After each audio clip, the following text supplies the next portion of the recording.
گنگستر بازی با ادا و اشوه اینقدر حساسه رو بدنش که میفته بدش میاد.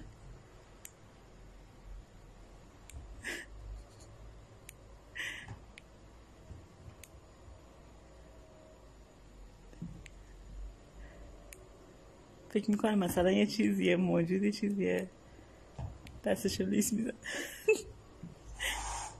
اوه همیشه باید شما دوتا با هم درگیر بشید.